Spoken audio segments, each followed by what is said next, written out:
आम के पास 3 गाय है। उसमें से सबसे पहले वाली गाय सुबह और शाम में 3-3 लीटर दूध देती है और दूसरी गाय सुबह में बिल्कुल दूध नहीं देती और शाम में 7 लीटर दूध देती है और तीसरी गाय सुबह और शाम 4-4 लीटर दूध देती है। तो अब सवाल ये है कि आम को इन तीनों गायों में से सबसे ज्यादा फायदा कौन सी गाय देती होगी? क्या आप बता सकते हैं?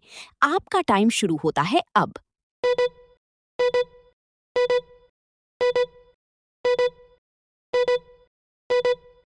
अगर आपका भी जवाब तीसरे नंबर की गाय है तो आप बिल्कुल ही गलत हैं, क्योंकि तीसरे नंबर की गाय जरूर सबसे ज्यादा दूध देती है। लेकिन अगर आपने उसे गाय को ध्यान से देखा होगा तो आपको पता चला होगा कि इस गाय का एक छोटा सा बच्चा भी है।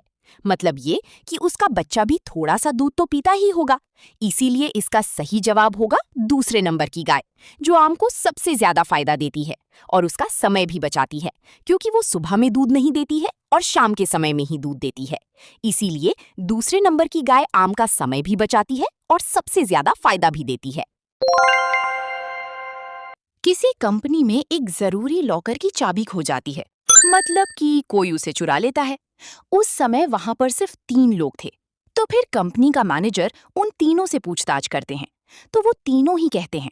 सबसे पहले वाला व्यक्ति कहता है, आज मैं अपने घर से खाना खाकर नहीं आया था, इसीलिए मैं कैंटीन में खाना खाने गया था। मुझे चाबी के बारे में कुछ नहीं पता। तो दूसरा व्यक्ति कहता है, मुझे आज अपने दोस्त की शादी में जाना है, इसीलिए मैं पार्लर गई थी और फिर यहाँ पर आई हूँ। और आज शाम को मैं जल्दी चली जाऊंगी। मुझे भी चाबी के बारे में कुछ नहीं पता। तो फिर तीसरा व्यक्ति कहता है, यहाँ पर तो मैं भी नहीं था, क्योंकि कल मेरी पत्नी का जन्मदिन है और उसे नेपाल घूमने का बहुत ही दिनों से मन कर रहा है। इसलिए मैं नेपाल की टिकट लेने के लिए बस स्टैंड गया था, लेकिन वहां पर सारे टिकट फुल हो चुके थे। इसलिए मैं ट्रेन की टिकट लेने के लिए रेलवे स्टेशन गया था। मुझे चाबी के बारे में कुछ नहीं पता। अब मैनेजर तीनों की बातें सुनकर वो समझ जाता है कि वो कौन है जो झूठ बोल रहा है। कैसे? क्या आप बता सकते हैं? आपका टाइम शुरू होता है अब।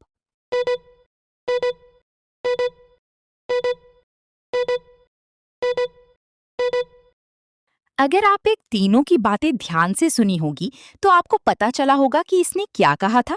उसने कहा था कि इसकी पत्नी का जन्मदिन है, इसीलिए ये अपनी पत्नी के साथ नेपाल घूमने जाने वाला है। इसीलिए वो ट्रेन की टिकट लेने के लिए रेलवे स्टेशन गया था। लेकिन अगर आपको पता होगा तो भारत से नेपाल कोई भी ट्रेन नहीं जाती, मतलब कि ये झूठ बोल रहा है।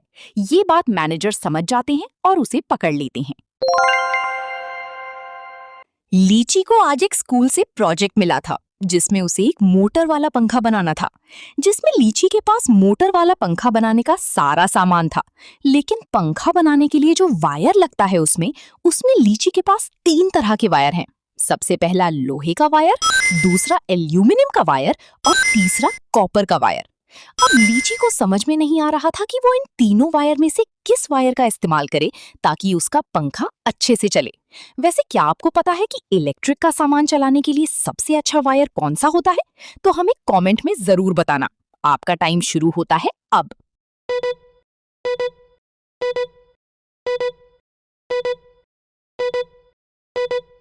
तो क्या आप इस पहेली का आंसर दे पाए?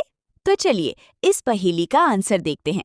देखिए, पंखा हो या फिर कोई भी इलेक्ट्रिक का सामान हो, उसे चलाने के लिए सबसे अच्छा वायर होता है कॉपर का। मतलब कि लीची को कॉपर का वायर ही चुनना चाहिए, क्योंकि ये सबसे अच्छा होता है। एक बहुत ही खतरनाक जिन आलू को एक जादुई रूम में कैद कर देता है। उस रूम के अंदर 4 दरवाजे हैं। आलू इन चारों दरवाजे में से किसी भी दरवाजे से बाहर निकल सकता है, लेकिन वो जिंदा बचेगा या नहीं, इसकी कोई गारंटी नहीं है। अब पहले वाले दरवाजे के पीछे बहुत ही ठंड है। अगर आलू यहाँ से जाएगा तो पूरा बर्फ बन जाएगा। और दूसरे दरवाजे के पीछे बहुत ही तेज धूप है। अगर आलू यहाँ से जाता है तो वो जलकर पूरा का पूरा कोयला बन जाएगा। और तीसरे दरवाजे के पीछे एक नदी, जिसमें उस नदी में बहुत सारे मगरमच्छ हैं।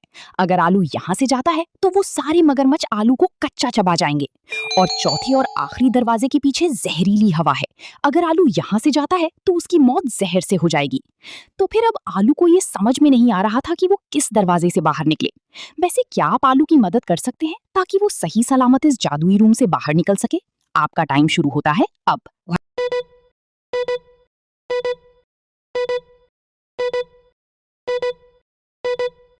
तो क्या आप इस पहेली का आंसर दे पाए?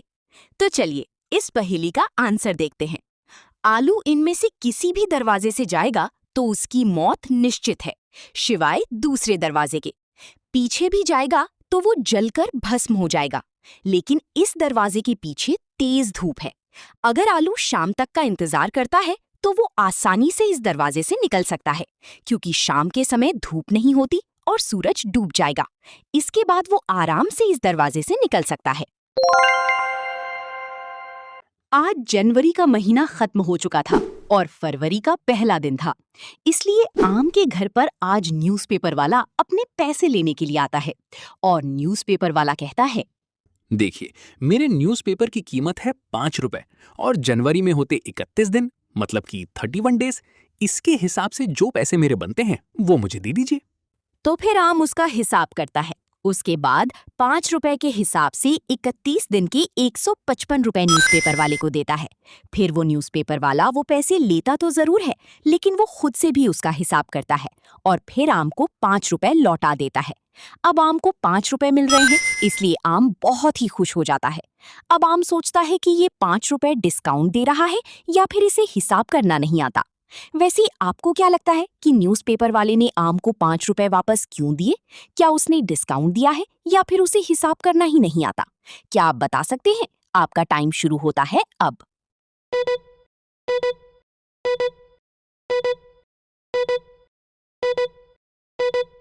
देखिए, जनवरी में जरूर 31 दिन होते हैं और 5 रुपए के हिसाब से 31 दिन के 155 रुपए ही होते हैं। लेकिन अगर आपको पता होगा तो जनवरी में एक दिन ऐसा भी होता है जिस दिन न्यूज़पेपर नहीं आता, मतलब कि उस दिन छुट्टी होता है, और वो दिन होता है 26 जनवरी। 26 जनवरी को सरकारी छुट्टी होने के कारण उस दिन न्यूज़पेपर का भी छुट्टी होता है, इसीलिए उसने एक दिन का पैसा लौटा दिया। एक बार सेठ जी अपने ड्राइवर को फोन करते हैं और उनसे कहते हैं कि मैं अपने दोस्त के घर पर हूँ, तुम मेरी गाड़ी मेरे दोस्त के घर पर ही लेकर आओ और घर के नीचे पार्किंग में लगा देना। और सेठ जी उस ड्राइवर को अपने दोस्त का एड्रेस भी देते हैं। इसके बाद वो ड्राइवर जो एड्रेस दिया था उसे पते पर गाड़ी लेकर चला जाता है। लेकिन जब वो ड्राइवर वहां पर पहुंचता है तो उसे 3 घर दिखाई देते हैं। तो अब ड्राइवर सोच में पड़ जाता है कि इन तीनों में से कौन सा घर सेठ जी के दोस्त का है। क्या आप बता सकते हैं कि कौन सा घर हो सकता है सेठ जी के दोस्त का? आखिर ये ड्राइवर किस घर में गाड़ी पार्क करेगा? क्या आप बता सकते हैं? आपका टाइम शुरू होता है।